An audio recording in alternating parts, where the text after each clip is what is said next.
Saudações a todos aqueles que gostam das temáticas aqui do Detetive do Improvável e que a gente continua num projeto de tentar fazer um pouco diferente em não abordar apenas um tema como já fizemos no passado e é muito mais comum encontrar nos canais sobre os mistérios da humanidade, e sim tentar mesclá-los, né?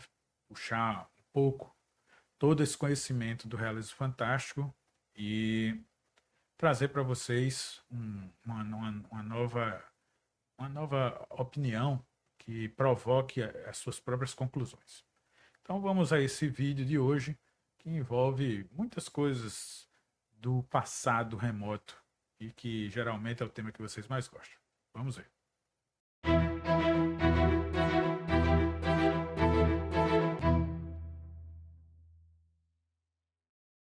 Pois muito bem, a arqueologia está aí, sempre chegando com novas tecnologias e, por incrível que pareça, se aproximando até, né, das ideias outrora consideradas loucas, devaneios dos escritores do realismo fantástico.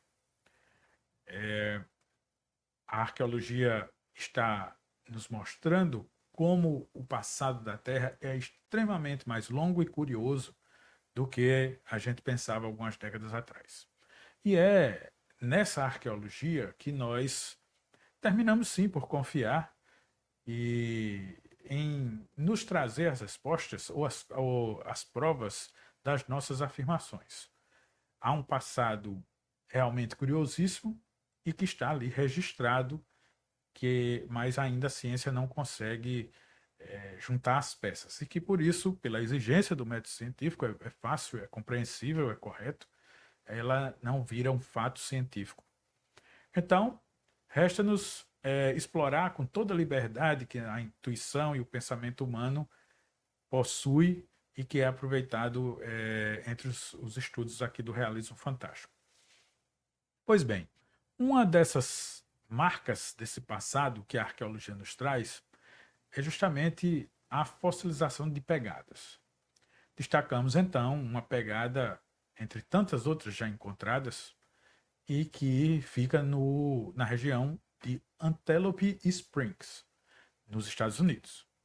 Trata-se de um vestígio de uma curiosíssima pegada humana que tem dois pontos fundamentais para estar aqui neste humilde vídeo. Primeiro é a datação dela. É uma pegada de 440 milhões de anos, ou seja, muito mais antiga do que a presença do homem na Terra, muito mais antiga do que a ciência afirma que o homem tenha aparecido na sua forma mais evolutiva, né?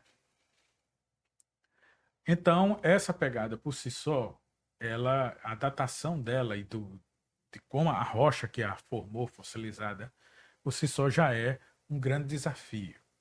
Mas não para por aí. Ela ainda tem a questão que o indivíduo que estava ali, vivo, ser humano talvez, o homem, o dono da pegada, usava botas. E os seus dois pés com botas estão ali registrados. O curioso é que ainda tem um plus aí nessas pegadas com botas. Ela tem um pequeno detalhe que mostra que o homem que estava ali de botas há 440 milhões de anos esmagou, talvez acidentalmente ou não, um inseto pré-histórico que, para a própria ciência, só existiu na era paleozoica, que também realmente ficaria nessa mesma datação de 400 milhões de anos. Então, que passado remoto, curioso, obscuro este simples fóssil de uma pegada pode nos revelar. E para nós aqui do realismo fantástico e os defensores dos deuses astronautas, ter uma bota nesse passado remotíssimo da Terra não é nada de curioso, já que muitas estátuas, gravuras, deuses registrados até os dias de hoje é muito representativo de pessoas que usam botas, mas que usam luvas, capacetes, macacões, etc. até utensílios que a gente nunca conseguiu deduzir para que serviam, para que realmente eram utilizados. Então, a gente pode ver isso nos exemplos, por exemplo, de Teotihuacan no México, os deuses ali daquelas civilizações pré-colombianas, é um grande exemplo desses fantásticos seres aí de capacetes e botas. Mas o mais surpreendente sempre, e não tem como a gente não falar dessas coisas e não citar as pedras de Ica, que a gente também citou no vídeo anterior, e que registram por si só essas pessoas, né, tão bem desenvolvidas, sábias, com uma misteriosa tecnologia. Ica é uma cidade pequena no Peru, e lá o Dr. Javier Gabreira escreveu o seu livro. Este daqui, ó, o meu está todo protegido, porque ele é um pouco frágil, mas está íntegro. As mensagens das pedras gravadas de Ica. Foi ele que catalogou, estudou e adquiriu, né, incentivou a quem achasse as pedras na região que colocasse lá no seu museu. Ele se foi há algumas décadas, mas o museu ainda pode ser visitado, você indo ao Peru, lá na região de Ica. Lá você vai ver, então, o registro dessas incríveis pedras, que a gente já falou e mostrou alguns no vídeo anterior, com homens, sacerdotes, líderes de uma civilização perdida, talvez global, talvez que se comunicasse com esses deuses, ou seja, um intercâmbio, né, interplanetário de civilizações e que talvez merecessem a visita deles mais do que a gente vem merecendo, e que por isso adotaram um relacionamento bem diferente com a gente, né, de esquiva, e que outrora com esse povo, antigamente, tinha uma boa relação. Então, assim, mostra que essa civilização teve uma grande prosperidade, um grande conhecimento, porque ali tem mapas, tem constelações mostrando conhecimento do céu, tem pessoas com telescópio, que mostramos no vídeo anterior, e tantas outras coisas, como cirurgias, transplantes, transfusões de sangue, cesarianas, né, também. É, tudo, além daquela convivência misteriosa com os seres que não deveriam estar ali convivendo com os homens, que são os répteis. Então, as pedras de Ica são um fenômeno muito incrível que vocês podem achar vídeos aí. Eu mesmo já fiz isso aqui para o detetive. Você pode conferir o nosso vídeo sobre as pedras de Ica e verá com muito mais detalhes. Essa civilização perdida para o Dr. Javier Gabreira, chegou realmente a domesticar, né, esses monstros pré-históricos ali, montando eles. Então, quando a gente pega assim, esse material, vai à afirmação do Dr. Javier, que dizia: não há razão para afirmar que o Homo sapiens apareceu há apenas 2 ou 3 milhões de anos. O homem seria para ele muito mais antigo.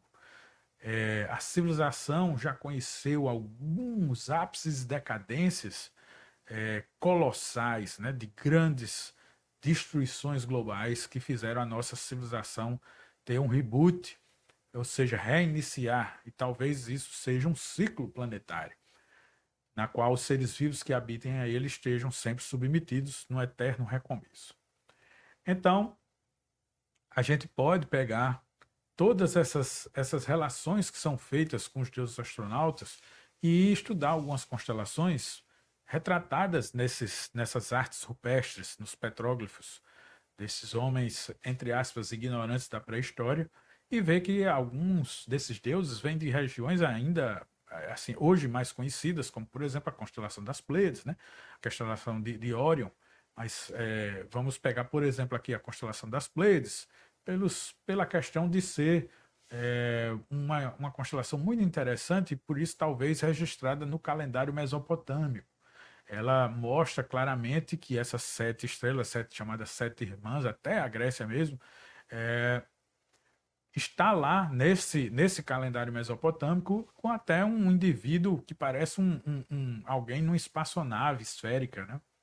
Talvez até fazendo suas viagens espaciais, quem sabe um registro da viagem de lá até o povo da Mesopotâmia. E sim, para muitos pesquisadores do realismo fantástico, até os ufólogos que gostam de ufoarqueologia, vocês mesmos que estão vendo esse vídeo e amam esses temas, para todas essas pessoas, sim, talvez tenha realmente existido no nosso passado remoto uma estreita ligação entre raças alienígenas e essas civilizações perdidas. Por exemplo, parece que um mesmo saber ou uma mesma influência está fazendo obras ou ensinando a se fazer obras muito similares em distâncias gigantescas, como por exemplo do Canadá e a planície de Nazca, no Peru. Nessas duas regiões vocês vão encontrar um pássaro que tem sua familiaridade apesar da distância, né?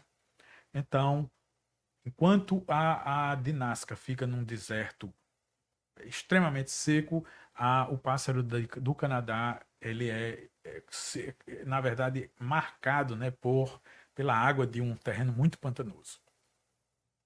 Mas fato curiosíssimo é que quanto mais a gente regride no tempo, nos registros que ficaram, quanto mais antigo o registro, mais fica claro que ali era registrado um cotidiano extremamente misterioso e fascinante, porque você vê homens pré-históricos retratando seres nas cavernas de vários países, retratando seres alados, seres que coabitavam com ele, formando um verdadeiro catálogo pré-histórico de, de formatos e modelos de OVNIs diferentes. Uma grande, uma grande figura que a gente pode colocar aqui é na Gruta de Altamira. Ela mostra, né, que os primeiros habitantes já faziam algumas representações de máquinas voadoras, né, retratadas, mas que por não ter lógica, justamente nessa região da Altamira, na Espanha, na França, não ter um contexto claro para a arqueologia, né? Não existe na arqueologia nada que defenda a presença de naves espaciais na pré-história, eles vão ter que dar a interpretação arqueológica oficial baseada na cultura limitada que eles achavam que aqueles povos tinham. Então, um registro desse é chamado de símbolo de magia ou fertilidade. Então, aqui a gente pegou vários pontos rapidinho e saiu cruzando informações para que vocês se sintam estimulados para pesquisar, ler a respeito sobre as pedras de Ica, sobre esses petróglifos, sobre essas pegadas que estão aí no mundo e que desafiam o entendimento da arqueologia atual. Espero que tenham gostado e nos vemos no nosso próximo vídeo. Um grande abraço a todos.